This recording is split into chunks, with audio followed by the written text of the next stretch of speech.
जय जगन्नाथ। उड़ीसा के राज्यपाल श्री गणेशी लाल जी, मुख्यमंत्री मेरे मित्र श्रीमान नवीन पटनायक जी, कैबिनेट में मेरे सहयोगी अश्विनी वैष्णव जी, धर्मेंद्र प्रधान जी, विश्वेश्वर टूडू जी,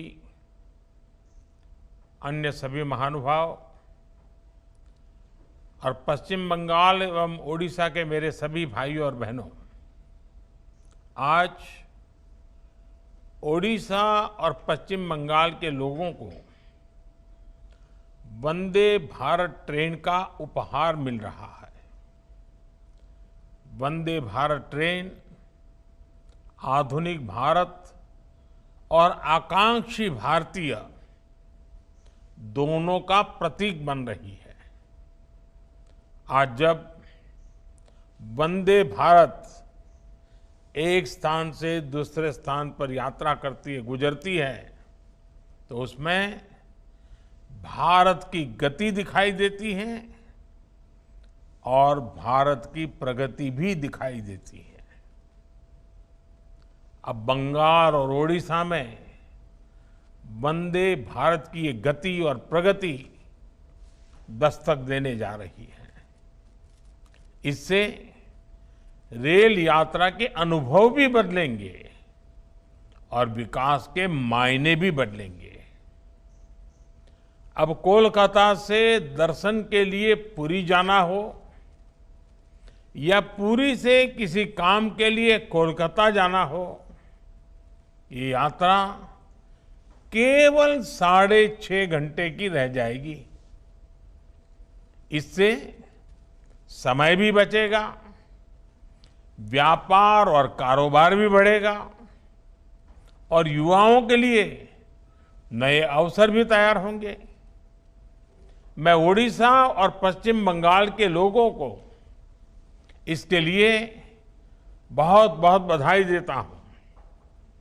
साथियों, जब भी किसी को अपने परिवार के साथ कहीं दूर यात्रा पर जाना होता है तो रेल ही उसकी सबसे पहली पसंद होती है, उसकी प्राथमिकता होती है।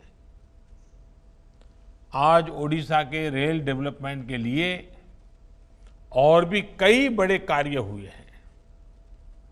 पुरी और कटक रेलवे स्टेशनों के आधुनिकीकरण का शिलान्यास हो, रेल लाइनों के दोहरीकरण का काम हो, या ओडिशा में रेलवे लाइन के 100% विद्युतीकरण के लक्ष्य की प्राप्ति हो,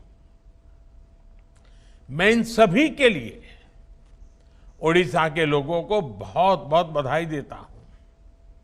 साथियों, ये समय आजादी के अमृत काल का समय है। भारत की एकता को और मजबूत करने का समय है। जितनी ज्यादा एकता होगी, भारत का सामूहिक सामर्थ्य उतना ही ज्यादा शिखर पर पहुंचेगा। ये वंदे भारत ट्रेनें इस भावना का भी प्रतिबिंब है। इस अमृत काल में वंदे भारत ट्रेनें विकास का इंजन भी बन रही हैं और एक भारत श्रेष्ठ भारत की भावना को भी आगे बढ़ा रही है। भारतीय रेलवे सबको जोड़ती है, एक सूत्र में पिरोती है। वंदे भारत ट्रेन भी अपनी इसी परिपाटी पर चलते हुए आगे बढ़ेगी। ये वंदे भारत बंगाल और ओडिशा के बीच, हावड़ा और पुरी के बीच जो आध्यात्मिक और सांस्कृतिक संबंध है, उन्हें और मजबूत करेगी। आज देश के अलग अलग राज्यों में ऐसी ही करीब 15 वंदे भारत ट्रेनें चल रही हैं। ये आधुनिक ट्रेनें देश की अर्थव्यवस्था को भी रफ्तार दे रही हैं। साथियों, बीते वर्षों में भारत ने कठिन से कठिन वैश्विक हालातों में भी अपने विकास की गति को बनाए रखा है। इसके पीछे एक बड़ा कारण है कि इस विकास में हर राज्य की भागीदारी है। देश हर राज्य को साथ लेकर आगे बढ़ रहा है। एक समय था जब कोई नई टेक्नोलॉजी आती थी या नई सुविधा बनती थी तो वो दिल्ली या कुछ बड़े शहरों तक ही सीमित रह जाती थी। लेकिन आज का भारत इस पुरानी सोच को पीछे छोड़कर आगे बढ़ रहा है। आज का नया भारत टेक्नोलॉजी भी खुद बना रहा है और नई सुविधाओं को तेजी से देश के कोने कोने में पहुंचा रहा है। ये वंदे भारत ट्रेन भारत ने अपने बलबूते ही बनाई है। आज भारत अपने बलबूते ही 5G टेक्नोलॉजी डेवलप करके उसे देश के दूर सुदूर क्षेत्रों में ले जा रहा है। भारत ने कोरोना जैसी महामारी की स्वदेशी वैक्सीन तैयार करके भी दुनिया को चौंका दिया था। और इन सब प्रयासों में समान बात यह है कि ये सारी सुविधाएं किसी एक शहर या एक राज्य तक सीमित ही नहीं रही, बल्कि सबके पास पहुंची, तेजी से पहुंची। हमारी ये वंदे भारत ट्रेनें भी अब उत्तर से लेकर दक्षिण तक, पूरब से लेकर पश्चिम तक देश के हर किनारे को स्पर्श करती हैं। भाइयों और बहनों, सबका साथ सबका विकास की इस नीति का सबसे बड़ा लाभ आज देश के उन राज्यों को हो रहा है जो विकास की दौड़ में पीछे छूट गए थे। पिछले 8-9 वर्षों में ओडिशा में रेल परियोजनाओं के बजट में काफी वृद्धि की गई है। 2014 के पहले 10 वर्षों में यहां हर वर्ष औसतन 20 किलोमीटर के आसपास ही रेल लाइनें बिछाई जाती थी, जबकि साल 2022-23 में यानी सिर्फ एक साल में ही यहां 120 किलोमीटर के आसपास नई रेल लाइनें बिछाई गई हैं। 2014 के पहले 10 वर्षों में यहां ओडिशा में 20 किलोमीटर से भी कम लाइनों का दोहरीकरण होता था। पिछले साल ये आंकड़ा भी बढ़कर 300 किलोमीटर के आसपास पहुंच गया है। ओडिशा के लोग जानते हैं कि करीब 300 किलोमीटर लंबी खोर्दा बोलांगीर परियोजना कितने वर्षों से लटकी हुई थी।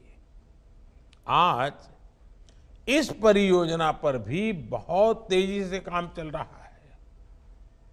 हरिदासपुर पारादीप नई रेल लाइन हो, टीटलागढ़ रायपुर लाइन का दोहरीकरण और विद्युतीकरण हो, जिन कामों का इंतजार ओडिशा के लोगों को वर्षों से था, वो अब पूरे हो रहे हैं। आज ओडिशा देश के उन राज्यों में है जहां 100% रेल नेटवर्क का इलेक्ट्रिफिकेशन हो चुका है। पश्चिम बंगाल में भी 100% 100% इलेक्ट्रिफिकेशन के लिए तेजी से काम चल भी रहा है। इससे ट्रेनों की रफ्तार बढ़ी है और मालगाड़ियों की समय की भी बचत हुई है। ओडिशा जैसा राज्य जो खनिज संपदा का इतना बड़ा भंडार है, केंद्र है, उसे रेलवे के इलेक्ट्रिफिकेशन से और ज्यादा फायदा मिलेगा। इससे औद्योगिक विकास को गति के साथ ही डीजल में होने वाले प्रदूषण से भी मुक्ति मिलेगी। साथियों, इंफ्रास्ट्रक्चर के निर्माण का एक और पक्ष है जिसकी उतनी ज्यादा चर्चा नहीं होती। इंफ्रास्ट्रक्चर से लोगों का सिर्फ जीवन ही आसान नहीं होता, बल्कि ये समाज को भी सशक्त करता है। जहां इंफ्रास्ट्रक्चर का अभाव होता है, वहां लोगों का विकास भी पिछड़ जाता है। जहां इंफ्रास्ट्रक्चर का विकास होता है, वहां लोगों का विकास भी तेजी से होता है। आप भी जानते हैं कि पीएम सौभाग्य योजना के तहत भारत सरकार ने 2.5 करोड़ से ज्यादा घरों को मुफ्त बिजली कनेक्शन दिया है। इसमें उड़ीसा के करीब 25 लाख और बंगाल के 7.25 लाख घर भी शामिल है। अब आप सोचिए, अगर ये एक योजना नहीं शुरू हुई होती तो क्या होता। 21वीं सदी में आज भी 2.5 करोड़ घरों के बच्चे अंधेरे में पढ़ने के लिए, अंधेरे में जीने के लिए मजबूर रहते। वो परिवार मॉडर्न कनेक्टिविटी और उन सभी सुविधाओं से कटे रहते जो बिजली आने पर मिलती है। साथियों, आज हम एयरपोर्ट्स की संख्या 75 से बढ़कर करीब 150 हो जाने की बात करते हैं। ये भारत की एक बड़ी उपलब्धि है, लेकिन इसके पीछे जो सोच है वो इसे और बड़ा बना देती है। आज वो व्यक्ति भी हवाई जहाज में यात्रा कर सकता है जिसके लिए ये कभी जीवन का सबसे बड़ा सपना था। आपने सोशल मीडिया पर ऐसी कितनी ही तस्वीरें देखी होगी जिसमें देश के साधारण नागरिक एयरपोर्ट के अपने अनुभव साझा कर रहे हैं। जब उनके बेटे या बेटी उन्हें पहली बार हवाई जहाज की यात्रा कराते हैं, उस खुशी की कोई तुलना नहीं हो सकती। साथियों, इंफ्रास्ट्रक्चर से जुड़ी भारत की ये उपलब्धियां भी आज अध्ययन का विषय है। जब हम इंफ्रास्ट्रक्चर निर्माण के लिए 10 लाख करोड़ रुपए तय करते हैं, इससे लाखों रोजगार भी बनते हैं। जब हम किसी क्षेत्र को रेल और हाईवे जैसी कनेक्टिविटी से जोड़ते हैं, तो इसका असर सिर्फ यात्रा की सुविधा तक सीमित नहीं रहता। ये किसानों और उद्यमियों को नए बाजार से जोड़ता है। ये पर्यटकों को टूरिस्ट प्लेस से जोड़ता है। ये छात्रों को उनकी पसंद के कॉलेज से जोड़ता है। इसी सोच के साथ आज भारत आधुनिक इंफ्रास्ट्रक्चर पर रिकॉर्ड निवेश कर रहा है।